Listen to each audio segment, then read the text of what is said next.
આજનો પ્રશ્ન 36 કિલોમીટર પ્રતિ કલાકની ઝડપથી જતી એક ટ્રેન 150 મીટર લાંબા પુલને પસાર કરતા 1 મિનિટનો સમય લાગે છે તો ટ્રેનની લંબાઈ શોધો. બરોબર, તો આના માટેનું સૂત્ર છે. સૂત્ર કયું છે તો કે ભાઈ ઝડપ બરાબર ટ્રેનની લંબાઈ વત્તા પુલ, સુરંગ કે બ્રિજ ગમે એની લંબાઈ છેદમાં તો કે ભાઈ છેદમાં આવશે સમય.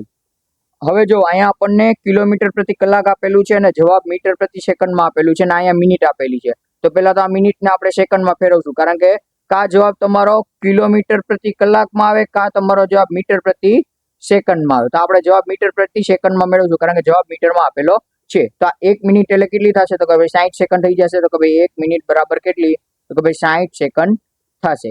બરાબર, હવે 36 જે કિલોમીટર આપેલા છે એને શું કરવા પડે તો કે ભાઈ એને આપણે 5/18 વર્ષે ગુણશું ને તો આપણને શું મળી જશે તો કે ભાઈ આપણને સેકન્ડ મળી જશે. એટલે શું થશે 18 દુ 36 અને 5 દુ 10 સેકન્ડ આપણો જવાબ થશે. તો શું થશે તો કે ભાઈ જે ટ્રેન 36 કિલોમીટર પ્રતિ કલાકની ઝડપે ચાલે એને આપણે મીટરમાં કરીએ ને તો શું મીટરમાં કરીએ ને તો શું થશે 1 મીટર પ્રતિ 10 સેકન્ડે ચાલશે. બરોબર, અથવા તો 10 સેકન્ડમાં 1 મીટર જલશે.